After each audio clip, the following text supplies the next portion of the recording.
Hey guys, today we're going to take a look at the new genealogy research workbook that I am releasing. So I am super proud of this book and I just thought we'd do a couple of flip throughs. This is available right now on Amazon. It is a research workbook. It is intended to help anyone, whether they are beginners or experts, search their family history and keep it organized and plan your research activities. So I think it's a great tool for anyone interested in genealogy. I will be using this to do my own research and posting some of those research with me videos on YouTube. But for now, I just want to do a walkthrough of the book and what the layout is. So on Amazon, you have an option of having the paperback version or the hardcover version. They're both the same book. I like them both. I will be flipping through probably the paperback version today. But this is the back of it. It's just some information about the book, picture of myself, and then this is the front. And like I said, the hardcover and softcover are the same. So let's do a quick flip through. Looking at the back, it says, "Your family history is more than DNA. It is a collection of stories, connections, and experiences that define your family's journey through history. Helps you understand your present and enriches your future with the stories of those who came before you."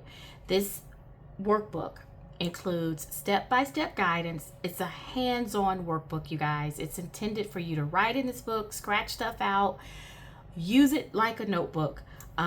It's inclusive and comprehensive, which means whether you are a beginner or an advanced researcher, something in this book is for you. Everybody can utilize this resource, and it helps you research, organize, and document your research forms. So let's take a look at it. So this is the genealogy research workbook.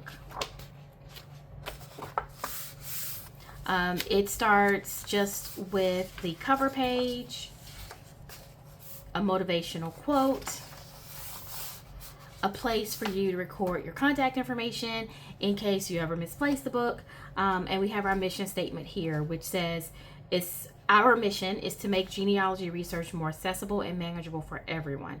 Your family history is more than DNA." That is a current theme or a consistent theme that runs throughout everything that I talk about. So research helps you uncover meaningful stories and connections in your family history. That is our mission statement. This book is set up into 4 sections, or broken down into 4 sections that walk you through the process of researching your family's history. It starts with preparing to research, gets into planning, then actually doing your research, and some tips to help you find information, and then a space for you to document and record what you have found and to keep track of how you're going to do that. So as you go through the workbook, you will see tips throughout, and you can reference these icons to kind of come back to what these tips are referencing. So they reference everything from document and record, so reminders to document what you're doing, comparing and confirming, reminders to just always kind of confirm what you're finding, don't assume, be sensitive. Keep in mind, some of your family's history can be sensitive to you and others, so keep that in mind. Be open-minded. You might uncover things you didn't expect to cover, and don't give up. So these are the tips that you'll find throughout this book. The first section is prepare. Be prepared for unexpected discoveries, guys. So you have some tips about the preparation phase, step 1, but it starts with a family reflection page, because as you get into your family history, you're going to want to reflect over what you already know and what you're looking to accomplish with your research. Then there's an area where you can enter your research goals by the month, The thing is, when you're researching family history, you want to be flexible. Don't put yourself in a box or try to commit to too much time, because it does take a lot of time. So don't feel pressured to fill all this out at the beginning of the year. Just fill it out 1 or 2 months at a time. Notes pages, there's a lot of room for extra notes in this workbook. So wherever we could find the opportunity to put a blank notes page, we did. Because when you're researching, you're always going to need to jot things down. So this is a space, the online accounts form. It helps you keep track of any accounts that you've created. Then you have your planning section, planning your family history journey. This is section 2. And this is just all about planning. So what we have in this section are basically calendars. So you have some tips on planning. And then you have schedules. Each page represents a month, right? So it's broken down into weeks. It's undated. So let's say month of January, and then you have space to write down any tasks you want to accomplish within specific weeks of that month. So this might be the week of January 1st, the week of January 7th, the week of January 14th, things like that. What is unique about this schedule, though, and what makes it custom to this workbook is that it has areas for genealogy research where you can write down what your focus is going to be for that month. Maybe you're focusing on a specific ancestor. Any specific research questions you might want to answer as you're doing your research that month, and any research sources that you want to attempt to look through or you have already looked through for that month. So this is the genealogist schedule. And then behind that, of course, you have notes pages. So you have 12 of these. Again, they are undated so that you can start this process whenever you get this book. That is up to you. They're all the same, but you do have enough for 12 months. The next section is the research section. So researching family history is a journey through stories and time. You have tips about conducting research.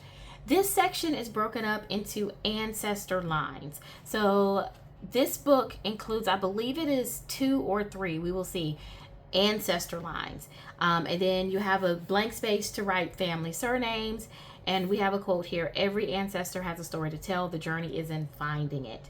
So what your ancestor line is like, this is your paternal line or your maternal line. Basically, this is your mother's ancestry or your father's ancestry, right? So the surname you would put here is probably, if you're researching your mom's ancestor line, would be probably your mom's maiden name. That's how this works. So within each ancestor line, you start off with your ancestor line reflection. This is very similar to your general family history reflection in the preparation phase. The only difference is this page is specific to this particular ancestor line. That's how you actually would want to use this. Then your next section includes your interview prompts. So if you're going to interview someone in your family, like an elder, or a friend of an elder, an older family member, you have a space to jot down their answers, and you have some questions to kind of get you started. And then you have several pages of interview notes in case you're interviewing, more than one person, or you just need to take detailed notes. After your interview sheet, you're going to have your family group sheet, and you're going to have several of these.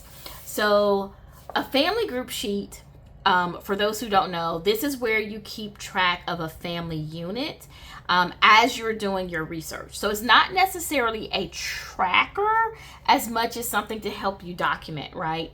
So, for example, the name section, you have a section for husband and wife. This might be your grandparents, and you would put your grandfather and your grandmother and then their vital information, and then you would start building their family. It may take you weeks or months to completely fill out one family group sheet because you may not know all this information when you start researching. So having a family group sheet that you go back to and update when you find new information or you reference as you are looking for information is very important. So there are several family group sheets in your ancestor line. After your family group sheet, you have your census tracker. This is a worksheet. The way this works is you enter the name, or you write down the name of your ancestor, preferably in a family unit, on the top row. And then for each census year, you go down and you enter the location of their residence or where that person was living. So let's use the example from before. Let's say you are starting your family group sheet for your grandparents. And what you would do on the census tracker is you would come here and you would list your grandparents' family. So grandfather, grandmother, and their kids, all on the top row. And then you would try and find the grandfather in the 1950 census, the 1940 census, the 1930 census, and so forth and so forth. If you can't find them, leave them blank, because that means you're probably going to have to do some more research. And you would do that for each member of the family. So this sheet really walks you through finding your family through history. It is one of the most important sheets in this entire book. So the way this ancestor line section is set up is that you have areas for multiple family groups, and then you have census trackers so that you can track that family group throughout history. This is the thing. You don't want to do this for every random family member that you encounter. You really probably want to do this for your direct ancestors, or possibly for ancestors where you're running into a brick wall and you need to be very specific about what you're looking for and what year that they may be missing. So if you are having trouble tracking a family, this would be a good way to start documenting everything that you find, and it just keeps you organized. But I wouldn't do this for like a second cousin, right? I would do this for my grandparents, my great grandparents, or something like that. And so you just have several of these, like I said, throughout each ancestor line. Then you also have ancestor details sheets. This is a sheet that you would use if you have one ancestor that you're kind of struggling to get information about. Maybe it's a great-great-great-grandfather or great-great-great-grandmother. You would start to record their critical information and what questions or brick walls you're running into. And this way you can do focused searching on that person. There's a small area for you to record notes, any conclusions, which is basically notes, anything that you find out. And you can keep track of where you have searched for that particular ancestor. And if it generates an additional task, there's a to-do space here as well. And there are several ancestor details sheets in each ancestor line. Again, I wouldn't do this for like my mother. I know all this information about my mother. I would use an ancestor details sheet for an ancestor where I'm struggling to find information. So pre-Civil War, this is for those ancestors that you're trying to find prior to the Civil War. The thing is, the Civil War was so destructive to our country, both North and South, that a lot of information got lost. So there really is a pre-Civil War and post-Civil War type research that you do. And that's not just for people who are descendants of slaves. That's for everybody, because records were lost for many families regardless of their origin or their ethnicity. So having a pre-Civil War research page is very important for just about everybody. But if you have ancestors that you're looking for prior to that time, this page helps you try and track those people, because what it does is it has a 1880, 1870, and 1860 line here. And the way you use that is you try to locate this person in 1880, which is about 15 years after the Civil War ended. And this is one of the closest census records to the end of the Civil War, that's probably going to be the most complete. And then you try to find them in 1870. I have found that the 1870 census is a great census to use, especially for African Americans, but it is also can be a little bit unreliable because it is so close to the end of the Civil War. So there's still a lot of shifting and upheaval and just a lot of movement that's happening. So starting with the 1880, hitting 1870, and then 1860 is your pre-Civil War. So it kind of tracks you all the way back. And if you can find your ancestors in those places, then you've kind of broken through that brick wall, so to speak. So it kind of walks you through that. Then you have your pre-Civil War research findings. And this is just the place for you to notate anything that you have found. So there are several pre-Civil War worksheets in each ancestor line, okay? So then you have your ancestry charts to find your history, but don't allow it to define your future. You have your ancestry charts here. These charts are set up with a blank charts notes section so that you can write down any information that you find that you don't put on the chart directly. And there are also note sections on the chart page. So this is a 5-generation chart. And what is really nice about these charts is that I have included chart extension pages. So this means you can go back more than 5 generations for certain ancestors if you need to or want to. So I would start with the main chart, and let's say you get to this person who might be your great-great-great-grandfather, and that person has a lot more information that you can write down on an ancestry chart, but a typical 5-generation chart ends here. You can take this person, let's say they are John Smith. You can take John Smith, move him to the chart extension John Smith, and then go back an additional 10 generations just on John Smith. And if you have multiple people on your tree where you want to do that, I've included an extra chart extension. So maybe you do that for John Smith, but then you also do that for John Smith's wife, Sarah Longfellow, and I'm just making up these names, and you can go back an additional 5 generations for Sarah. So that's how you use the chart extension pages, and there are several charts and chart extension pages in each ancestor line. So that is what the ancestor line section looks like.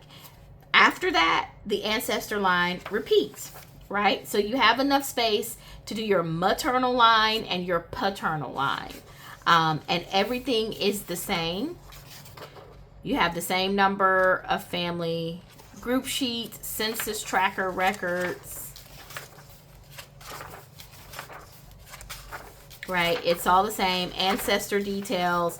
Because as you're researching your family history, you tend to research per ancestor line. It just helps keep things organized, if I'm being honest with you. If not, you're going to be all over the place with your research. And so chart extensions, charts, and then I have included a 3rd ancestor line in this book just so that you can have an extra, or maybe there is an additional person in your history that you want to do a complete ancestor line search for, or maybe you're adopted and you want to do ancestor research on birth family versus your adoptive family. Whatever the case may be, there is an additional ancestor line section included in this workbook. So it comes with 3 ancestor line sections. And they all, are the same. They all repeat. They have the same pages and trackers in them. So the end of the workbook includes the documentation phase, which is step 4. And so this is document, record your discoveries. In document, what you are basically doing is making sure you keep track of what you have researched, where you have researched it, and what you found. So one of the pitfalls of genealogy research is that we do a lot of repeat researching, because if you don't write down what you've already searched, you're going to go back and search it again.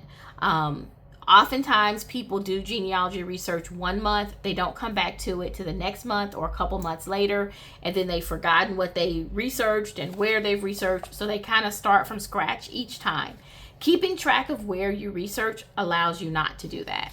So, or I should say, it helps you to not do that. So we have these research trackers where you can write down the date you searched, what ancestors you were searching, what sources you looked at, and if you've exhausted that source. So it's very helpful. We also have a documents to print section. This is helpful too, because you do want to keep track of documents that you find, like physical documents. Yes, we do keep them digital, like in a digital environment, but you also want to, some things you want to print and keep maybe, I don't know, in a presentation binder or whatever. So this lets you keep track of things you have printed or want to print. And there's several pages in here. Then you have a project tracker. I love this page because it allows you to keep track of any family history projects that you are going to work on.